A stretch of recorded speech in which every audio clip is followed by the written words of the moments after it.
okukola kibadde kizza okwenyonnyolako mu mivuyo gyeyolekera mu alipoota y'assaabaalizi w'ebitabo bya gavumenti ey'omwaka gw'ebyensimbi 2013.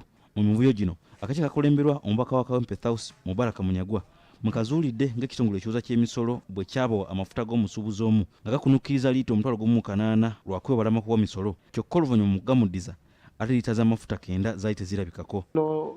The reason as to why the fuel went missing or while the cement was not, was it the correct cement or it was also exchanged or it was just storage issues? It comes to fuel.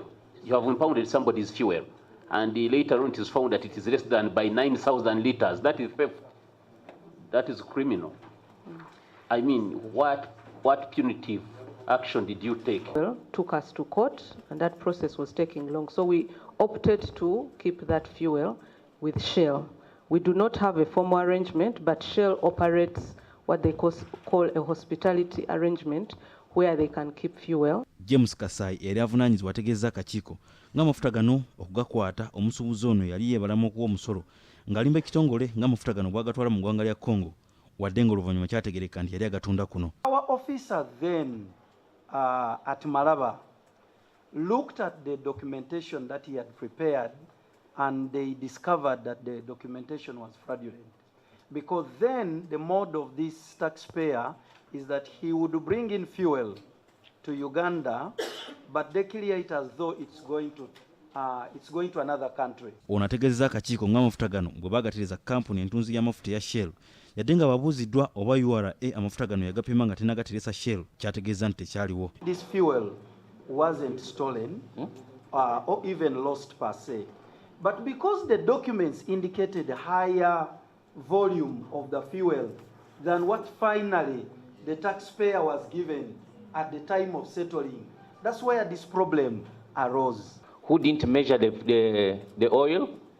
Who just took the oil and give it somewhere without ascertaining what the quantity of that fuel, and then later out of his negligence. This was transit fuel.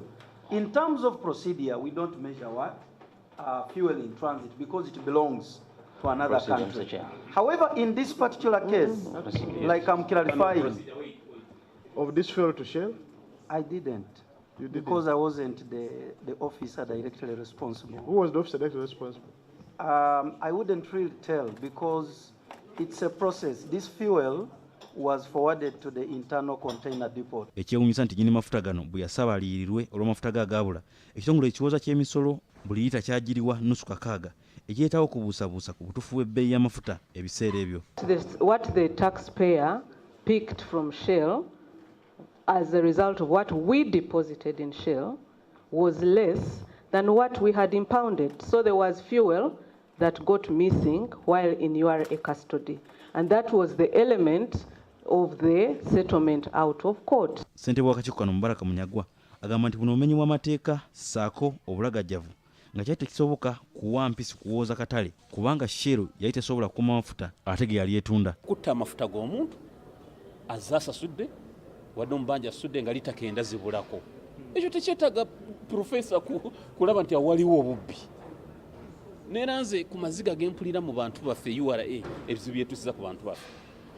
Ensi eno ensonyi oba simanyi oba ndi mukalubu nnyo nenze nsuubira criminality.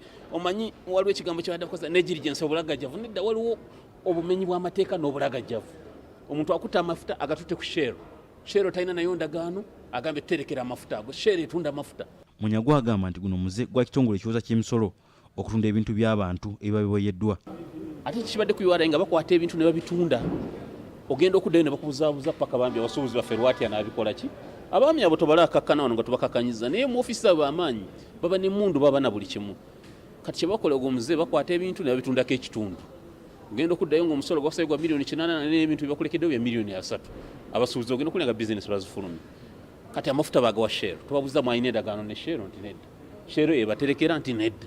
Akakiiko kano mu butongole kazzeemu okukola oluvannyuma lw'okumala ebbanga eddene nga kasika omuguwa n'obukulembeze obukadde era nga okusinziira ku bitongole 10 bye kalina okukolako ebitongole 19 byokka akakiiko kadde bye kaakolako ng'akakiiko kano kandiyawulamu okusobola okumaliza omulimu guno.